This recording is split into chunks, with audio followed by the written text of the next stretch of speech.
everyone.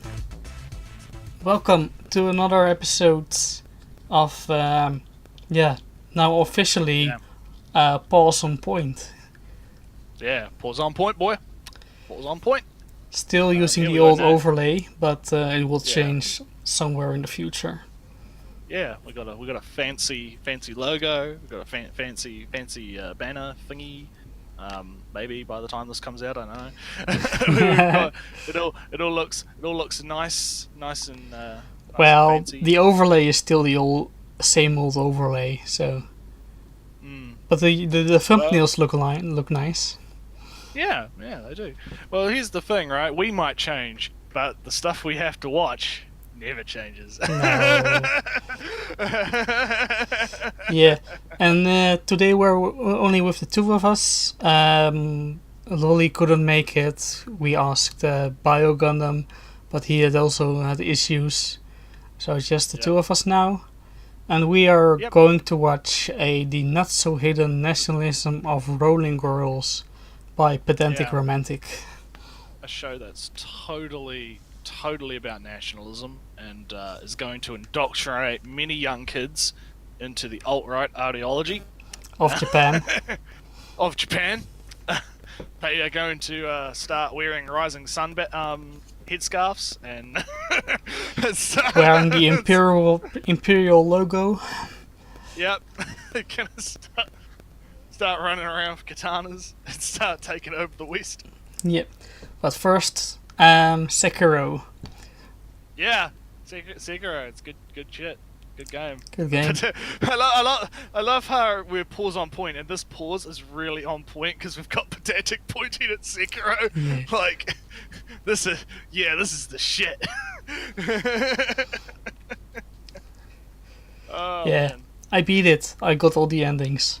Just saying for the record. Yeah, I saw you got the 100% on that shit. It's good on you. Yeah, it's good stuff. How far are you with the YouTube watching of other people who are playing it? They've I was watching Pat, and he beat all the endings. He used save scumming to do it. Coward. Well, he didn't want to because he's on stream, right, and he didn't want to have to redo the whole game multiple times because he's got other shit that he has to stream. So he used save scumming to just go back and get the other ending. The game gets harder with each new game that you start. Basically, the time window you can do a deflection in gets shorter every time you do a new game. So by the fourth, your deflections have to be on point. Otherwise, it just you have to get good. Is what you're trying to tell every me. time more and more. Yeah, you gotta get good, mate. Oh man, I wonder. I hope someone puts out a video about that because I'd love to do that topic, the topic of getting good, because it's a very relevant topic at the moment. But today we're talking about nationalism, so it's gonna be a fun time. Yeah. Well, you're on the controls again. All right, I will begin in 3, 2, 1, go. Now, check it out. Rolling Girls opens with one of the most indulgently gorgeous episodes of TV anime ever produced, but don't think that just because... That is a very, very bold claim. Yeah, it's a little bit flowery in its language, but it is a nice scene. I will admit, it's fantastic animation, and it's very flashy, it's very nice, but to make that's a very, very, very bold claim. Because there's a lot of other anime, right? Like I don't like when people open with something like that, where it's like, "This is the best thing ever." You know? No. You gotta. But not sure about that. But anyway, I wanted to stop just there for that because that took me a bit. Yeah, it's fine. Me a little bit. Because of these pretty colors, I'll let it get away with also opening by injecting politics into my anime.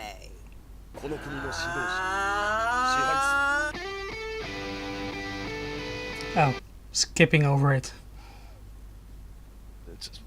What? I'm confused. Like, all right. I'm already mind fucked. I'm already confused, right? So Pedantic was like injecting politics No, into my anime. It I shows a think. screenshot. Well, I think he said we can go back 5 seconds. I think he Yeah. said the show is injecting, or maybe he is. Yeah, that's what they said. But I'm just confused. I think it's an attempt at a joke. It just doesn't land. So Because let's hear it again. it's an unfunny and old joke by now. Yeah, let's go back a little bit. All right, here we go. Let's hear it again. I don't think you're back.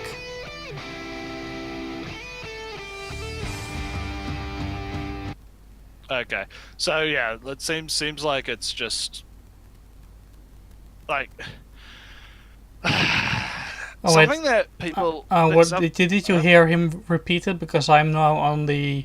I see the pedantic romantic, and okay. I'm on a different Um, screen. You pull the video back to 23, and that should resync us. 23 seconds. This will, Sometimes watch together gets a little bit. Oh yeah, so you're at 35. Yeah. Yeah. Okay, I'll move it. Let me try it again. I'll pull it back to 20. all right, this looks more promising. 24. Alright. 24. I'm 25, I thought, but it is close enough. That's close enough. Alright, it's because I wanted to make the point that I think a lot of people like pedantic when they hear people complaining about politics in media, right? So you'll hear people that'll go, "Oh, I don't want politics in my media." The issue that I find is that people are not articulating properly, right? When people say, "I do not want politics," they're not saying, "Oh, we can't have politics inside media ever. We can't have any politics whatsoever, ever." What they're actually trying to say is they don't want political propaganda in their media. They want to be Right. preached to. Exactly. That's the issue we have is we have an issue, bit of a situation where we have two teams kind of talking over each other and not actually listening to each other. Because the people that say they don't want politics, they've essentially just simplified their argument down to just politics rather than saying political propaganda due to the brevity of online interaction, which I think is a little bit detrimental. But at the same time, I think that the people that turn around and respond to that with the joke of, "Oh, well, everything's political, blah blah blah blah blah." You look at your favorite show. It has this and this politics. Look at your favorite themes in it, or look at your favorite game. It has political themes in it, and not realizing that what people are actually talking about is the idea that a lot of typically progressive but right wing, right wingers have done it and do it sometimes, but they don't do it in modern times as much. It used to be more prevalent when the right was a bit more, I guess, powerful. I would say the best word for it. They tend to, when they create their artwork or their media, they tend to make it more as a propagandist tool for their side, and I think it's something that's been adapted by the left a lot more lately, where you'll look at stuff like Marvel Comics, right, and they'll have stuff like my feminist agenda, ask me about my feminist agenda, making, changing all characters' genders, making like their only defining personalities, their political stuff and their leanings and all Well, this other this stuff, is right? mostly, of course, in the West. If I just to look into Russia, and it's all right wing, the West, Russia, great state, etc. The West falling apart. Well, of course, Russia is behind orchestrating some of the confusion and chaos. Yeah, so it's.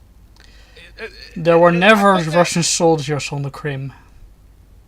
Yeah, and I think Stuff like that. here is definitely I would, because I don't want to prescribe malintent, but I'm willing to believe that they are one of those people that would be like, if they're confronted with someone that says, "Oh well, I'm sick of politics in my medium, I just want to fucking watch anime," right? Yeah. They're gonna get, they're gonna have the response of, well, it's political, without actually hearing the proper points. But yeah, so let's continue. Oh, hang on. There we go. So, yeah. Side note, the music in this show, on point. Yeah, it's good. I mean, I love the music in this fucking show, man.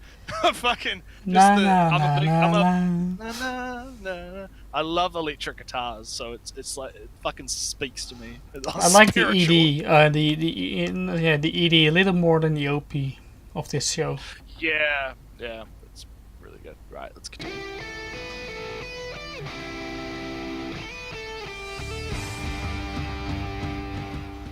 Let's take a look at the brain crime that Rolling Girls has committed against me. 10 years ago, something called the Great Tokyo War happened, during which all of Japan's previous elites, its political leaders and wealthy, disappeared. The war ended, and then, to quote the series, stuff happened, and Japan fractured into dozens of little independent city-states. The series really doesn't get bogged down in the little details of things.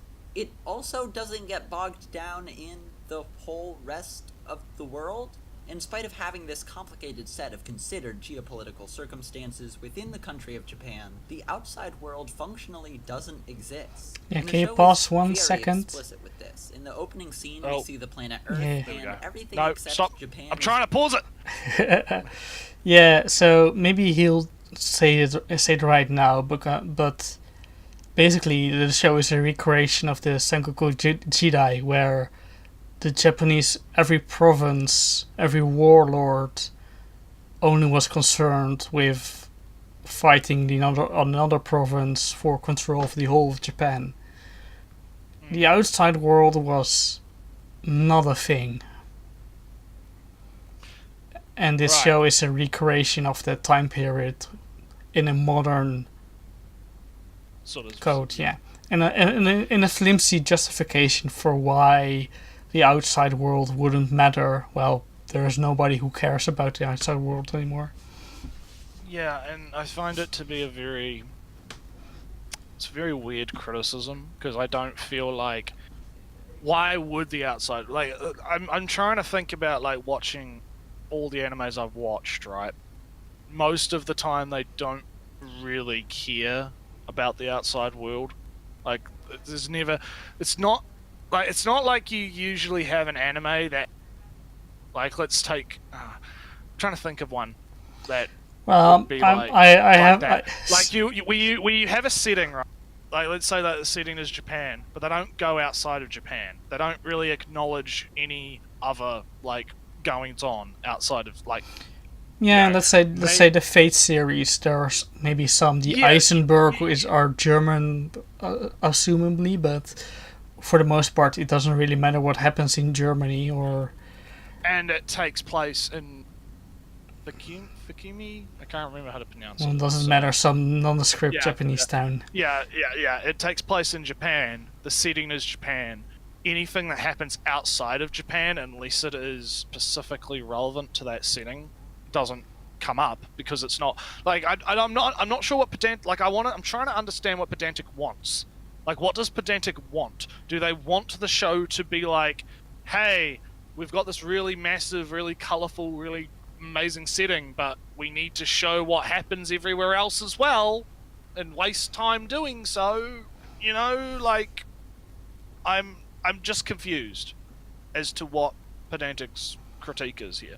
So let's see where they go with it. Yep. Let's see where It's they go. literally clouded from our vision, while Japan is literally the center of the world. As far as Rolling Girls is concerned, Japan is the only place that exists on Earth. So as cutesy as they might have tried to make this sequence be, it's actually pretty insidious. Don't let the adorable papercraft fool you, these pastels are fascist. The only real reference to an outside world is in a law that is for some reason called the Twin Tower Declaration. Was that intentional? That had to be intentional, right? But why? The declaration states that any conflicts which can't be solved diplomatically, and thus must be resolved through combat, will do so through combat between the two parties' vigilante squads. Oh, and then there's also one other reference to an outside world. That'd be the aliens. Yeah, Rolling Girls lets us know with 3 episodes left that those are a thing. Aliens. Yeah. All right, so I don't see. Just bring up the aliens meme. Aliens. I mean, I don't really see really only Japan matters. Well, that's because the show is about the Sengoku Jidai. Yeah. Basically. I think that Pedantic just is applying their own sort of lens to the show rather than actually looking at the show itself. What does the show Very wants common, to convey? yeah, very common thing for Pedantic to do, but I think that the issue we're having here is Pedantic is seeing what they want to see and not what is actually there. Well, yeah, there is some merit in exploring what the show can mean, but what the show wants you to think is. The issue is that Pedantic is not saying, well, the show can mean this, the show could mean this, the show possibly is trying to tell you this. They are making definitive statements, as in the show is saying this, the show is this, the show, like that's where my issue is at the moment. Is where we're making definitive statements of fact, but we're not like the definitive statements of fact are conflicting with the current like reality. Is the problem? Yeah, so the show wants you to think of this as a new Sengoku Jidai with less spears and guns. Well, more technology. Yeah, a little more technology, a little bit of magic, a little bit of magic, little bit of magic, a little bit of aliens, a little less horses and spears and guns. So yeah, it's So for that period of time, everybody was only concerned with Japan. So I think that fits. I just had a really great fucking realization. The motorbikes are horses. Steel horses. Yeah, I just had that because I actually never, because I didn't know much about like the periods and all that kind of stuff. I'm not super engrossed in Japanese history, so I didn't even notice any of this. To me, it was just a fun show. But now I'm thinking about it, and I'm thinking about clearly they're traveling around this period of Japan that's been modernized on the modern equivalent of a horse, which would be a motorbike. Yeah, and just to reinforce the Sengoku ish of the show, there is no train station going between two regions controlled by different factions. They're basically their own almost self-contained countries, like they were in the olden times, where one warlord controlled this land and another warlord controlled the other land, and the two regions are basically enemies of each other. Alright. Well, at least in the larger military conflict, not that of course to the commoners. Yeah. Alright, let's see what Pedantic's twisted worldview has for us. Oh, hang on. There we go. Yeah. So what exactly is this series about? That's an intimidating question, because in addition to that wild assortment of world details, Rolling Girls is also awash in contradiction. Vigilantes are usually those who operate outside of the law, but here they're hired by the state to be its diplomatic representatives. We're told that vigilantes opened up the world forcefully, and yet also that they became protectors of peace. The world is rife with dozens of conflicts between dozens of nations, but all of that takes place within a space we understand to be one singular nation. Japanese people are the only ones who exist in the world, seemingly, except for the literal aliens secretly living among them. It would be easy to look at all this and conclude that the series is about chaos or some similar idea. Its animated excess, breakneck pace, and general zaniness certainly lend themselves to that reading, but I think taking that at face value would be oversimplifying things. In keeping with its contradictory nature, Rolling Girls is about ordered chaos, and specifically about simple conflicts between pairs of opposing forces. So, in effect, it's about that immense amount of tension that arises from all of its own various contradictions. In spite of all these nation-states having all of... Okay. Yeah, so basically I kind of confirmed what I said, where Japan at that time was a nation of nations, not united in any way. Massive civil wars constantly. I feel like the issue is Pedantic. Like, what's the razor, which is the most simplest? Arkham's Arkham's razor, the one where it's the most simplest the most simplest explanation is usually the correct one, right? Yeah. The most simplest explanation for this show is your one, which is it's based off the specific period of Japan and it's feuding warlords, and it's like the you can see the parallels. Pedantic's one is the more complicated one, right? Where it's like they've crafted this very complicated explanation for things that are very easily explained. Yeah, and if it's also what I see, it's the show is besides the setting is a modernized recreation of the old civil wars. The show is also kind of a tourist guide. Yeah, yeah, a little bit, because it goes to different regions of Japan and shows show off the the different tourist each one attractions. Yeah, yeah, The Osaka Which is Castle is a nice place. yeah. You should go there. You should go there, yeah. Yeah. You should go there on a steel horse. Yeah, why not? Oh man, I watched there was a guy, I can't remember what his name was, but he did a motorcycle trip around Japan, and Oh, it that's was cool. like a TV show.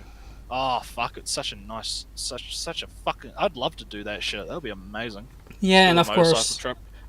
what I also kind of see in the show itself is a conflict between the old and the new quite often.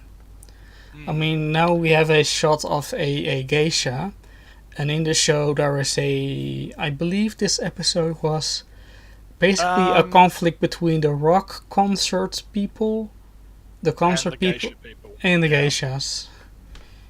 Which can also, like, if we would, even though it's probably a different time period, you could analogize that to the samurai versus the modernization of Japan. Yeah. You could probably somewhat make that. I think that's a really loose connection, to be honest. But Well, I that think it would fit because most of the conflicts, I believe, it's been a while since I watched it, were between old and new.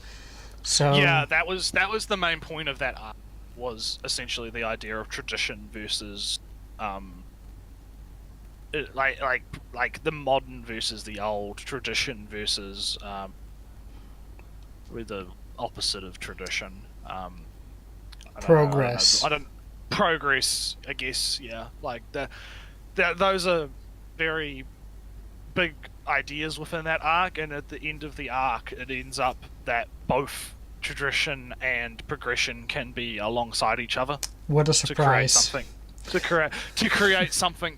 To create something new and unique, because the geisha and the hard rock band join together and they do the same. Like, it's a fucking good song too. I believe it's called Stones. It's a really good fucking song. Fucking love that shit. I might actually have to go listen to that shit after this. So yeah, let's see what else Pedantic has to say. These messy conflicts with each other, we never encounter any instance of alliance between them, or some broader coalition, or a land dispute that involves more than two parties. Like, I love how she says that when I literally just said 5 seconds ago that the geishas and the rockers joined together. Well, There's no collaboration. I mean, the point is here is between two nation states, between two factions. Right. Yeah. I have to keep reminding myself that Pedantic's view is completely different. They're viewing it through a completely different lens, right? Like, Yeah. So, and I don't. Yeah, of course. I don't really know of the alliances of that time. I do know there was a lot of backstabbing in those times. Well, there would probably have been a lot of alliances followed by a lot of because that's usually what happens. Is they'll be like, hey, why don't you help me kill that guy? Yeah, Well, Oba Nobunaga, great guy. Oops, who was the guy Yeah. again? Aidishi, something like that. Set fire Yeah. to the Hoenji temple, and Oda was killed. yeah, it's like it's just what happened back then. But yeah, Yeah. let's continue. While a third state may factor into a conflict, like Higashi Murayama wanting to take over Tokudozawa because they feel small compared to their neighbor Tokyo, the conflict is squarely between the two states. Higashi Murayama's representative doesn't propose an alliance in order to take back land from Tokyo or anything. The plot of episodes 5 and 6 is about a pair of vigilante squads fighting over who should control and define their state. In episodes 9 through 12, we see a conflict between the remnants of the head family and the branch family of the land play out. The animation plays into this as well, building up the importance of these one-on-one conflicts by consistently providing intensely visceral visualizations of the vigilante duels. Even at a foundational level, the Twin Tower Declaration, the rule establishing the means through which state conflict in this world is mediated, props up this pattern of simple one-on-one conflicts by reducing disputes between states to brawls between their representative gang leaders and nothing more. You might wonder what something so weirdly specific as one-on-one conflict could be saying, but it actually fits in well with the other nationalist elements of the series. Japan What was the is first only one? country on Earth and the center of the world, with aliens secretly in our... Sorry, I'm trying to What pause was the it. first So what? point? Yeah. I mean, Japan is the only nation that matters? Well, of course. I mean, I don't... well, of course, because it's the setting of the fucking story. That's like, oh man, it's like if you had a show set in like 1940s, like, no, not 1940s. Let's say like Maori, New Zealand, right? To use an example that's like analogous to my own nation, right? Let's say we were doing a story that's based off Maori mythology and it's based in New Zealand, right? You wouldn't have to show anything else other than New Zealand because there's no way. Like, there is literally no reason to. I don't understand why you don't do a show about Native Americans and then suddenly go to India, right? No, or It's even not- include India because they're not important to your new Yeah, or modernized include- setting. Like, yeah, exactly. Like, it's even though the show is set in a semi-modern, like, analogous setting, that doesn't mean that they have to shift the focus, right? Because I think that would actually cause problems for the show. Is why let's say you just got on a plane and went to America. Like, why? What is the point? Why would you do this? Like, they'd have to come up with some reason to do so. There's no reason for them to mention other nations or other, like, nations in the sense being countries, right? Like, no, Yeah. there's no reason for it. So why would it be necessary? And why does it mean that the show is inherently trying to push a nationalistic view? Pedantic. Why do you do this? I mean, it shows Japan as a fractured, not willing to cooperate, settling disputes through conflict. Doesn't sound really like an efficient Japan at all. Yeah, and it probably wasn't. No, not in the show. Yeah, right. Let's keep going. Amidst driving the main conflict definitely lends itself to a nationalist reading, and through that lens we find some answers. Nationalism is all about simplifying conflicts. We are one unified nation, one which through its superiority deserves to hold power over other nations. Nationalism would have you believe your country as a whole is engaging in a fight against the enemy as a whole. Other nuance creating factors, like a solidarity between workers in both countries fighting for better treatment by their employers, or anti-war factions from both sides coming together, are ignored. We are united us. They are united other. Any people in our nation who disrupt this unification Yeah, can you are not pause? us. Because They this are an is... incursion by other. Oh, yeah, I'm trying And to. There you go. yet, God Rolling damn it! Girls Stop doesn't it! There we No, go. stop. Sorry. Yeah, I'm trying to stop it. It takes- Man you gotta versus wait, like- man versus the machine. Yeah, pretty much. Like, yeah, right. Okay. So, yeah, I'll let you go. Yeah, there is a rolling girls through a nationalistic lens. Should we try our own for a second? Because it's getting really far fetched. So, nationalistic lens. Your own country is good.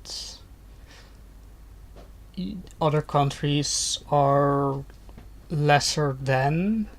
You should have more say about others because you're better. That kind of stuff. Well, first up, the outside world doesn't exist. It's not there. Alright. So not Japan can't be really better than the outside world if there's no outside world. Because they don't know what the outside world is. You No, can't be better than something you don't know. or doesn't exist in the show in the texts. Yeah. So what about the other regions? Well, I don't think there is one region that is shown to be better than another region. Yeah, not that I remember. I remember that each region basically had there wasn't really. I think outside of the size of, I believe that was the main contention, was that some regions wanted to be bigger, some regions were fighting for essentially land. I guess it wasn't really. It doesn't seem. It didn't. I don't remember And it being, I don't. how Sengoku Jidai does that sound? I It know. doesn't really I matter know. what it is as long as you have more of it. Yeah, that's what I'm. Because I don't remember the show being primarily about my faction's better than your faction. Like the factions did fight over stuff like that, but it wasn't really like both factions in most cases were equal most of the time in terms of stuff. It was more just who gets to control it, right? Like even with the geishas and the rockers, I'm pretty sure that there was a level of the geishas wanting the rockers, like them trying to take over each other's zones, because that was the Penantic brings that up a bit, but back that a lot of Yeah. it was to do with land. So yeah, I'm not sure. Yes, but the latest point was that everything is settled through conflict. Um, there is a point where you can say conflict is more interesting than diplomacy. That is, or easily more See, there's a reason why enjoyable. Star Wars Episode 2 is considered the boring one. Right. Because that was the one that dealt a lot with the politics, right? Well, There and was then only you got Star Trek that is mostly diplomacy, which is mostly diplomacy and politics. So it's very weird that would be but also still interesting and fun. I yeah, think exactly. more fun than Star Trek. Um, Shush you. All right.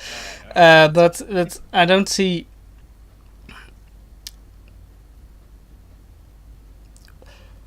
The show, I can see, and I have multiple views on why conflict is chosen over diplomacy in this show. One is conflict is is more easily made interesting.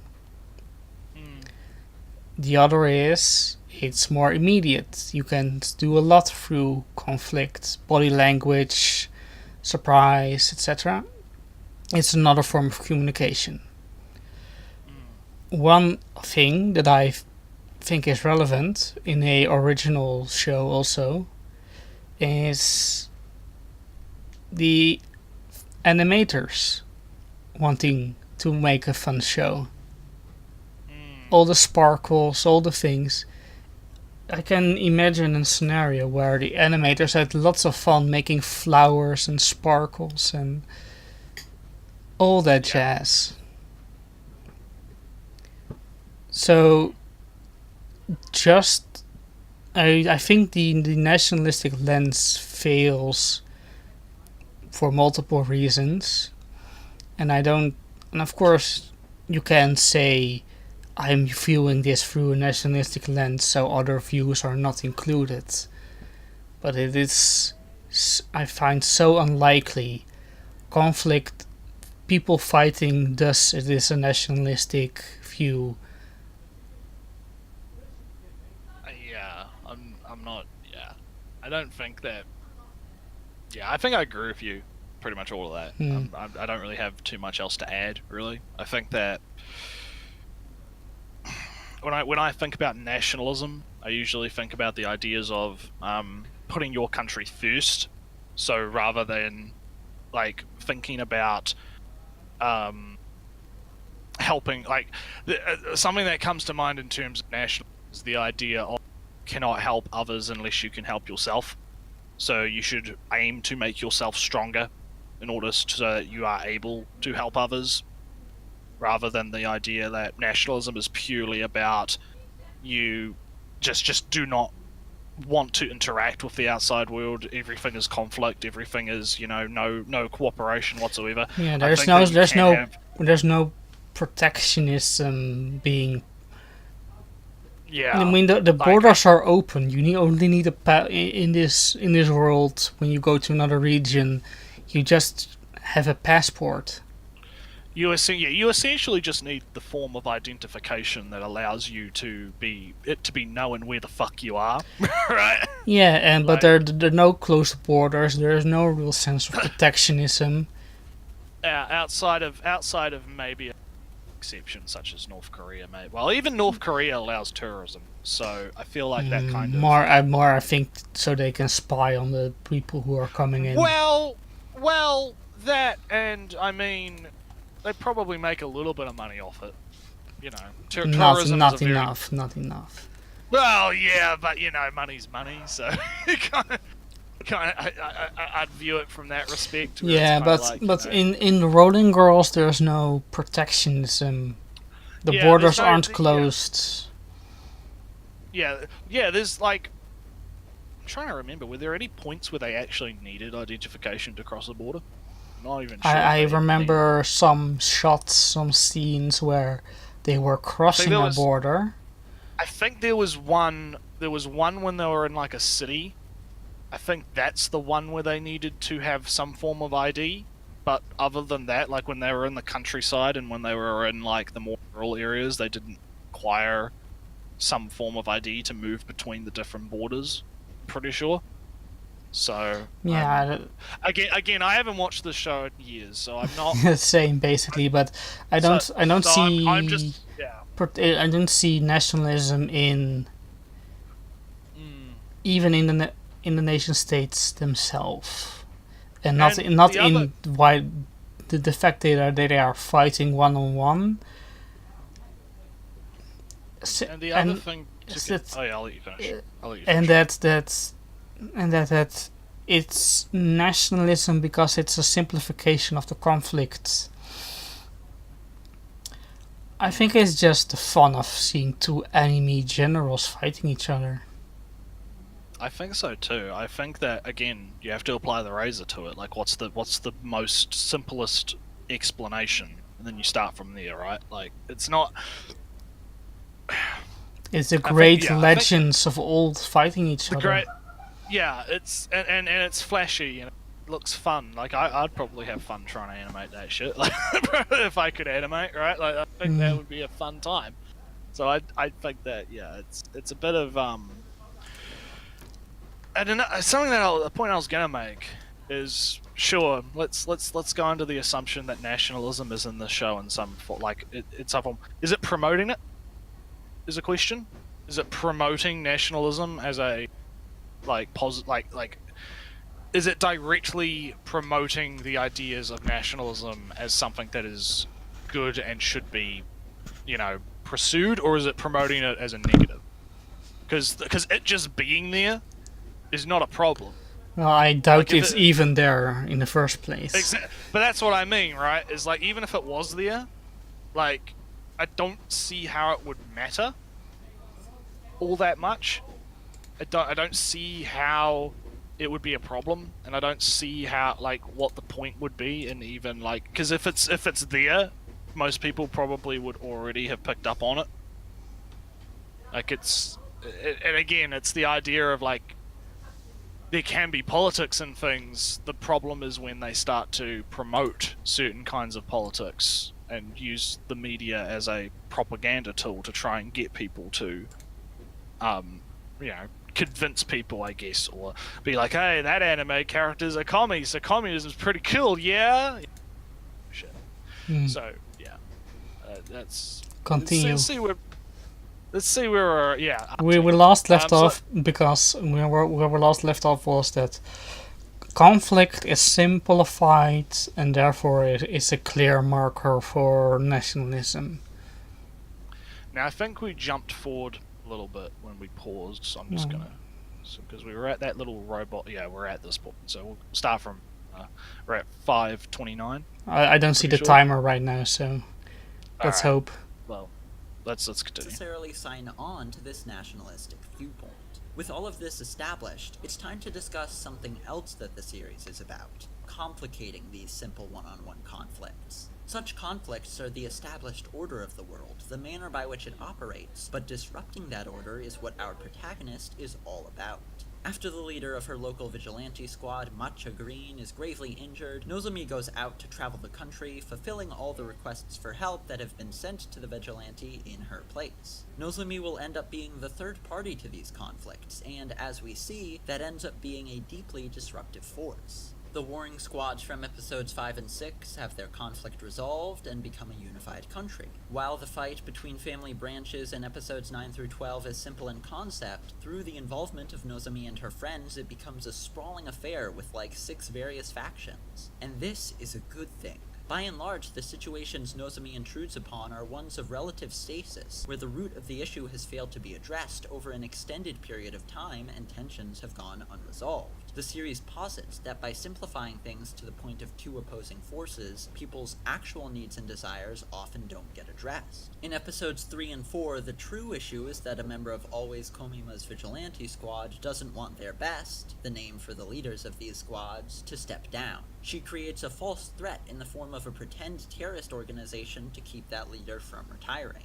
This is the most literal example of this concept in action, because here the battle between these 2 sides is a knowingly created farce that prevents the root issue from being resolved. It's once she comes forward and confronts the best with her feelings that progress is made. If Nozomi hadn't stepped in, if the 2-sided conflict had been allowed to continue uninterrupted, it could have theoretically lasted forever. Now, as I just said, Alright, the can you vigilante pause squad 1 second? leaders are called bests, but the rest of the squad are called rests. So each squad has the best Come on. and the rest. Stop Rolling it. Yeah. I'm trying. It keeps fucking not doing it. There we go. Alright, so it's a bunch of texts to show the exception or how the status quo is being broken. And I don't... It gets a little bit muddied because from the outset nationalism is assumed. So, but if we just remove the nationalistic part of it, we got 2 sides that are in conflict with each other, unable to resolve their differences. There is a conflict of wants, of needs.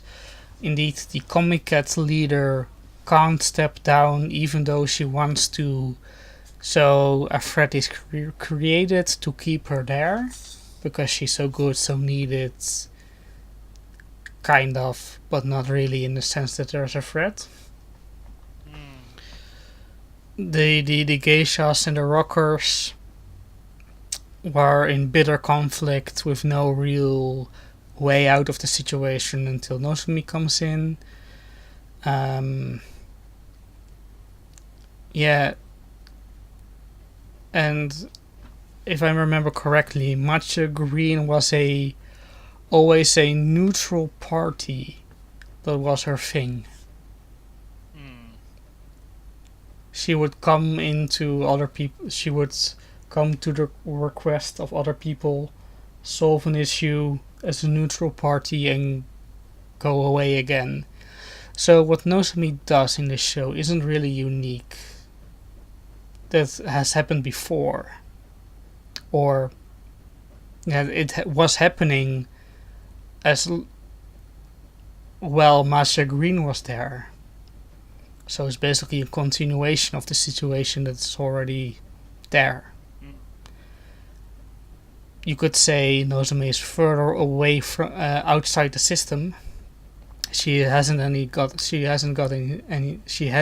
any special powers, and that makes her more equipped to deal with more human matters.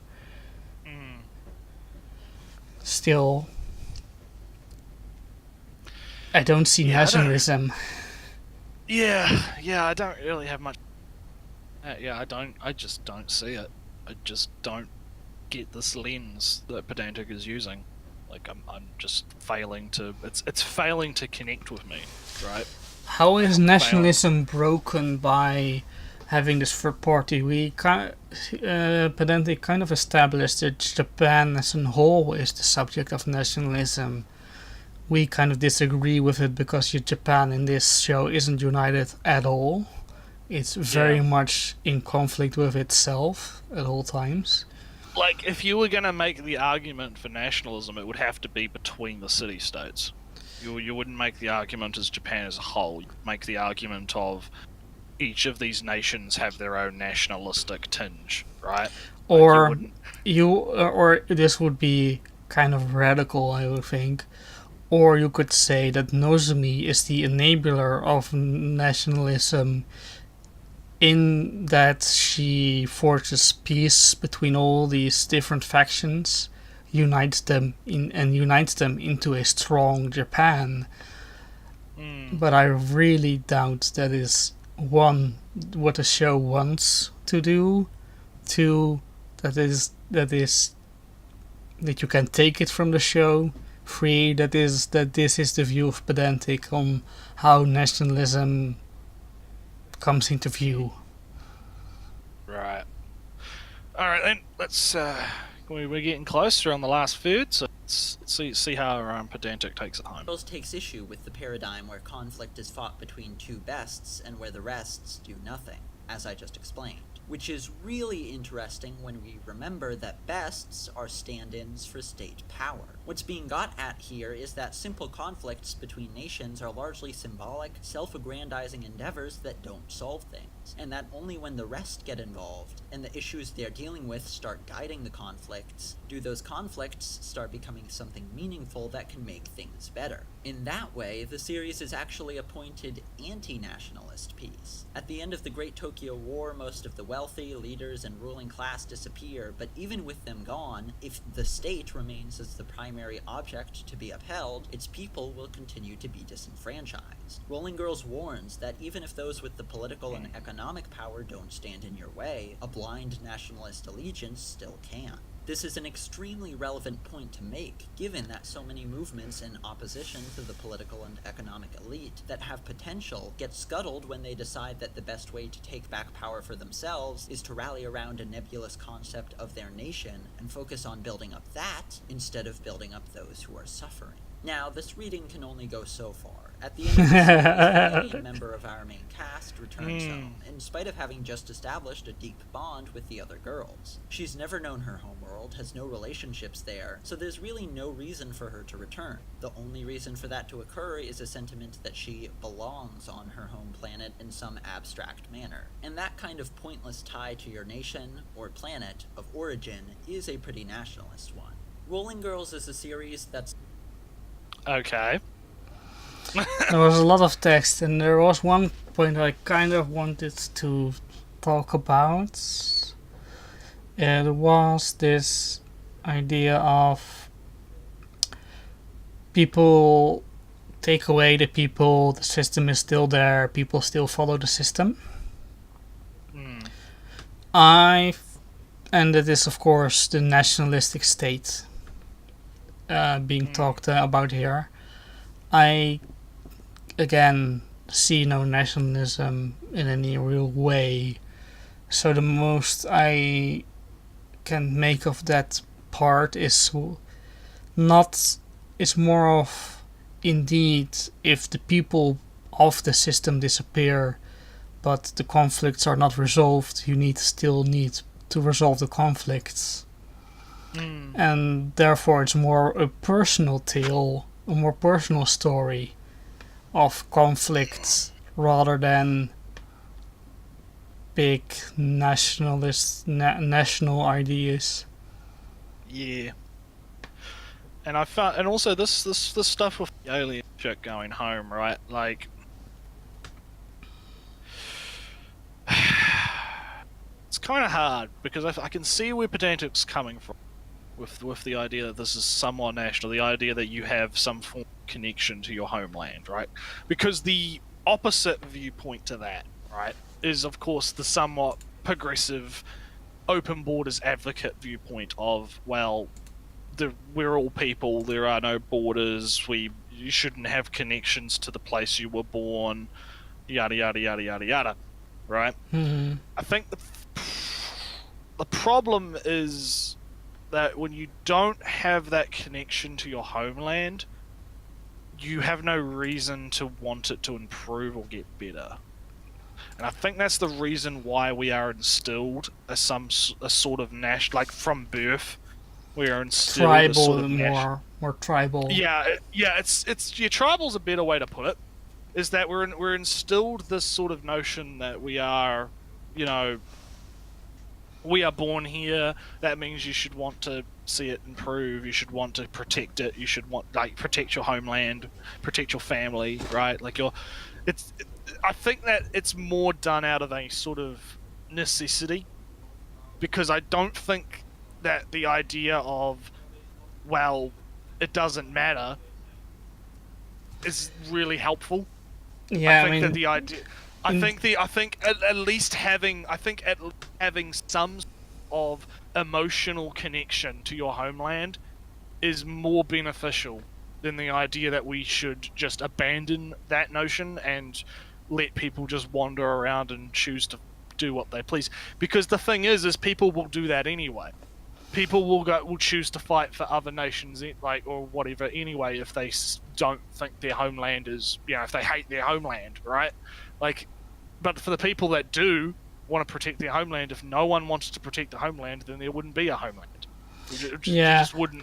There's some naturalistic argument of we're born this way, so it's good in there, but the thought still counts.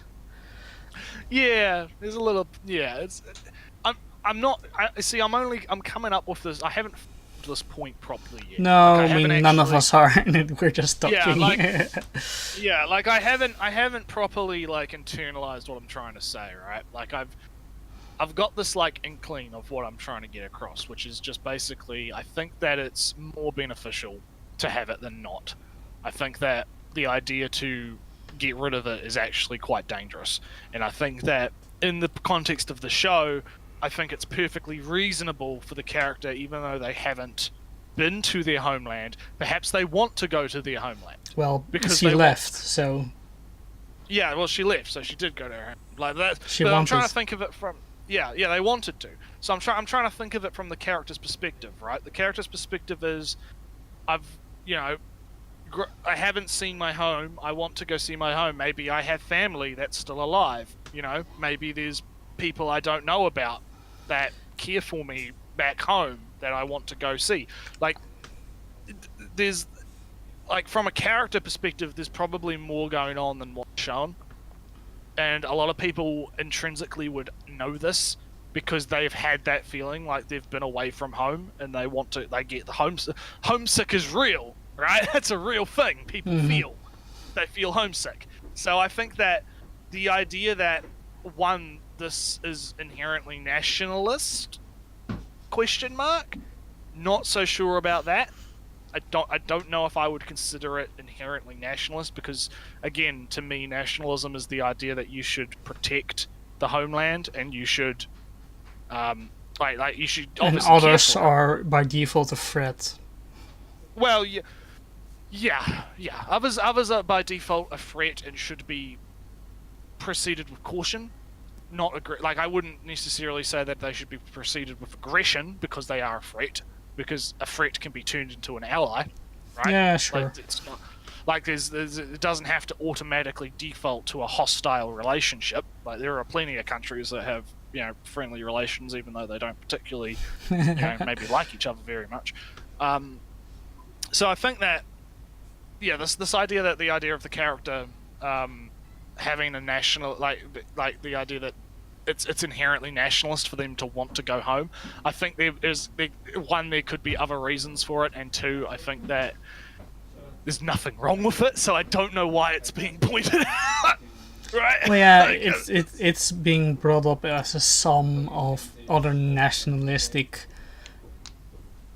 elements of this show, which we don't think are proven, and yeah, this point could be nationalistic in, of course, yeah. Like this she's is different and she belongs there with her own yeah, yeah. Like nationalistic. out of all the points Pedantic has made, well, I say points, but there really hasn't. But but Mm, like out of all of the like stuff that Pedantic has said in this entire video, this is probably the strongest one that they have, right? and it's But also one even that has very little to do with the setting itself. exactly, so it's kind of like you could make the argument, but Pedantic's not making a very strong. Is the problem? Like you could make the argument that this particular scene here shows some form of nationalism, but I'm not feeling it, Chief. No. I'm not feeling it. So anyway, we're almost there. Let's get to the Patreon stuff. Oh. It's got a ton of stuff going on, and a ton of that ton of stuff is explicitly political. So it's an absolute treasure trove if you're looking to dig into it. And, oh right, and I'm angry at the show for shoving all these politics in here. Grrr, SJWs, wah. Very. Once again, we are Alright, live pause right now, and. effective- All right, there we go. That's Yeah, so. Kind of That was- summarized already, but. Yeah, we kind of but I think that again, like this idea that like did anyone complain about politics and rolling girls? Like did anyone like this is the thing, right? You can't just take a random show and also, hello. Goodbye. Okay, but anyway, yeah, you can't just take a random show and just do that whole political argument thing with it, right? There's specific examples where people have cited that this is what we don't like. Oh shit, excuse me. And I think that trying to use that as a joke, it's kind of like it just falls flat because it's like, Yeah, the joke is old, it's overdone, it's not funny, and isn't even relevant in this case.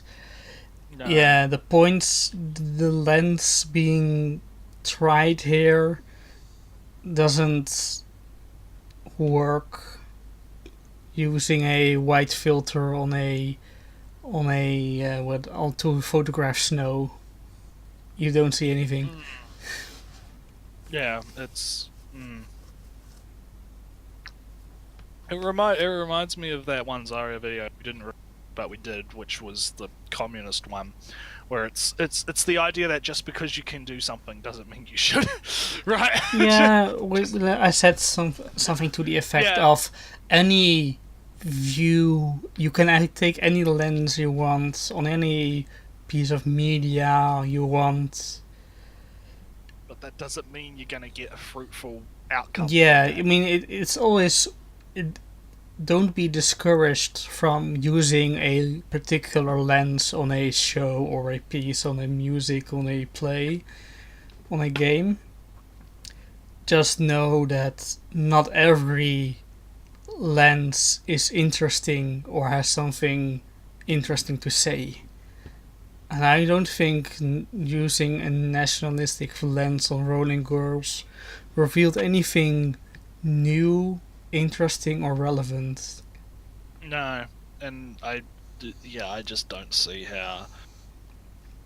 Yeah, and it wasn't even good because I'm at the end of the video and I'm still not convinced, right? So clearly the video just hasn't done a good job of convincing me that there is nationalism, and of course Well- I'm going in with the defenses slightly up, right? Especially because here's the thing, right? If I go into the video and one of the first things I see is the joke about, oh, I don't want politics in my thing, like that's gonna raise the defenses, right?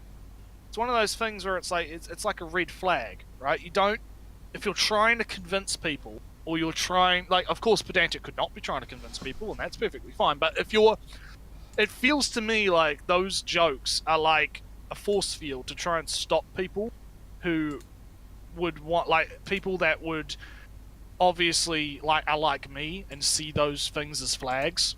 It's almost like they're trying to stop those people from watching the video, because a lot of people would get to those jokes and just go, well, okay, fuck you then, and just stop watching, because I think it's very detrimental to the video as a whole. I think it's not the first time we've had this critique of Romantic. I remember in the Trap video, the jokes that they made in the Trap video were very detrimental to the overall.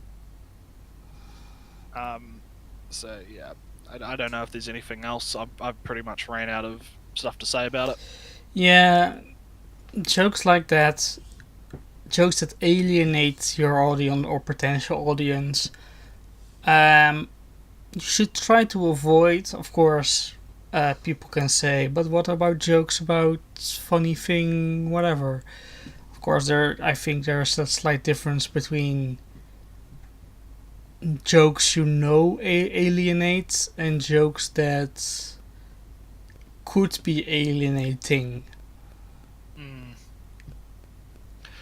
It's like if I made a video and I opened it with like LSJW, like that's well, that was the tone that the pedantic used.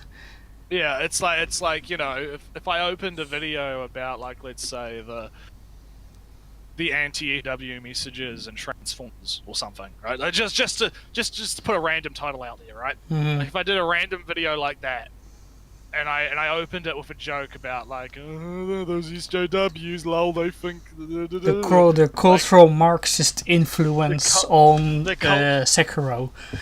Yeah, like if I did that, clearly if someone was an SJW and they saw me doing that joke, they're just gonna not watch the video and because why would they? Because it's like you're setting up the expectations, right? You're setting up the expectation of this person's just gonna be joking about the SJWs the whole video. Yeah, right? And to go back to the content of the video, the subject, it kind of said in the beginning, only Japan exists. This is a clear nationalistic thing. Where I had a different explanation, and you can, of course, always say from right of the beginning, I am only going to use a nationalistic lens on it. But yeah, like we said before, I don't think it worked. I don't think there was much to gain from a nationalistic lens, except the end part of the idea of an identity coupled to your home place. Yeah, that's really the only, like, strong point, I would say. The rest, conflict, simplified conflict means as nationalistic. Well, can we think of, what about Horizon in the middle of nowhere? They have Tres Espenia and Musashi, who is Japan, and the Holy Roman Empire with the Pope, and the combined Arab nations, and Tres Italia. You got Italian. You got nation states represented by generals, historical analogues, etc.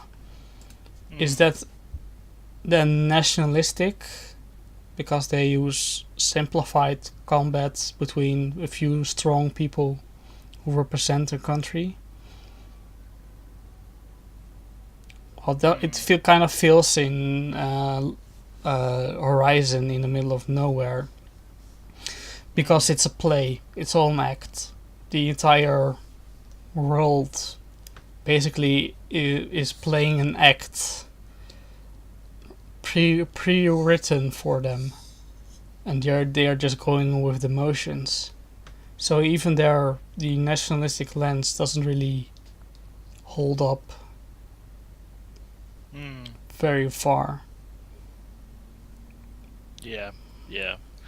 I think, yeah. So yeah, So- it was a good time. Well, We had a but good if you time. want to go nationalistic in anime, you got gates. You can even go maybe. Yeah, you've got gay. Yeah, that's. You I'm you actually. gotta go slime. You get You could go slime. You could go. slime Yeah. reincarnated as a slime. You can get maybe even a little bit of darker than black. A little bit. Yeah. A little bit. Maybe And some there's superior clear. Japanese technology of the superior Japanese technology of Sword Art Online.